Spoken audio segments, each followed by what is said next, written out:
I'm been the pharmacy manager at West Coast DHB for the last 2 years. When you tell anyone, they will tell you, it's really raining all time. It's isolated, it's hard. So that was the picture that I got, and I found a lot of support from here in order definitely for the relocation and all of that. When I arrived to the coast, it's funny thing happened. I already accepted the role, and it's now official and publicized that there is a new pharmacy manager. I arrived at like 10 p.m. and I was at the gas station filling petrol, and then I was paying, and I had all my bags and everything on the roof rack, and the one working at the station told me, so are you passing by or traveling? I told them that I just moved to the coast to work at the hospital. Before I finished, he told me, you're the new pharmacist. And then I said, okay. So I think this would give you a little bit of a picture that probably everyone knows of everyone. You're looking after the whole West Coast. That's 800 kilometers. You might not imagine it, but it's probably the distance between Auckland and Wellington. You're looking after all of this distance and provision of pharmaceuticals. That's a huge responsibility, and you have limited resources. If you are not doing things in a smart, efficient way, you won't be able to offer the services to the standards required. So, working here, I've learned a lot on how to use resources. I've learned a lot about collaboration, because it's not a one health professional who will be able to do it. So you will find here a lot of clinics are owned by the DHB. You find nurse prescribers. You will find pharmacists who are working with community pharmacists to offer integrated internships, integrated pharmacists, because you can't get a locum for a week over the West Coast for a pharmacy or probably any other health discipline. You would need a plan. So we had the plan that we would get someone who's going to be working like almost full time, but covering as a locum across between community and hospitals. We take the DHB cars and travel for like a couple of hours going to a different hospital like Bulla or Reefton, and giving them the support that they need. You will find a lot of the telehealth being utilized here.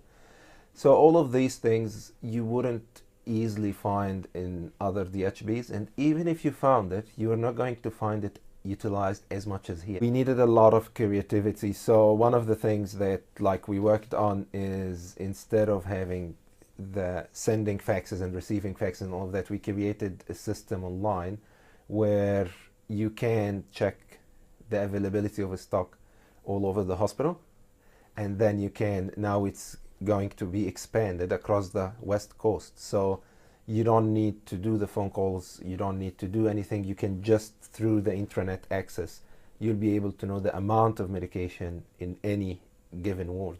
Here, everyone is supportive. Literally everyone is supportive.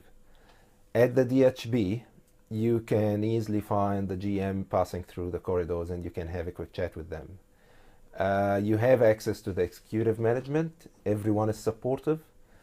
The other thing is that an initiative or a project is really, really looked after, which means you don't have to be a manager to make a change. You don't have to be in the senior management to make a major change.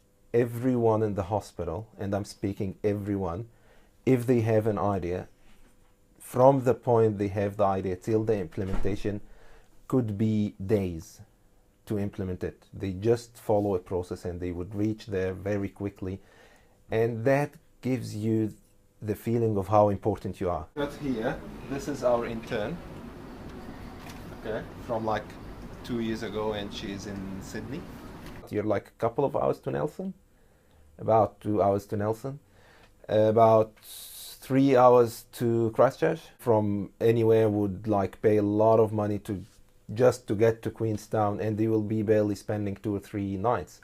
You can go to Queenstown easily. It's just 6 or 7 hours drive, so you can take it on 1 day or 2 days, but it's accessible. A high percentage of the rain is going to be overnight, which means throughout the day, it's as anywhere in the South Island, more or less. Yes, it does rain a little bit extra, but you get also other benefits, warmer weather, more greenery. So it's a choice. Accommodation, probably you will pay much more less than anywhere, which means you're saving more. You can easily find a good house and buy it. So you can buy a house easily here, not hard. Greymouth doesn't have any traffic lights. It's very safe. My wife would go everywhere, probably any time. Okay, so she might decide to have a walk at 8 p.m. or 10 or 11, and it's totally safe. So you are in a safe place also, and that's very important, especially for kids. I'm mentioning this because there is a lot of programs here, because my wife is works with kids, so she was on the Youth Town program, for example. There are a lot of summer programs, different schools, different activities. The other thing that it was really interesting is musical events. You will find racing events. We have like 2 of the biggest races, I think, in South Island. You will find a lot of different events. So there is always something to do here. If you are an outdoor person, that would be the perfect place. You can go hiking, you can go kayaking, you can go mountain biking. You have all the options. All the students that come to us, so we find things like thanks a million.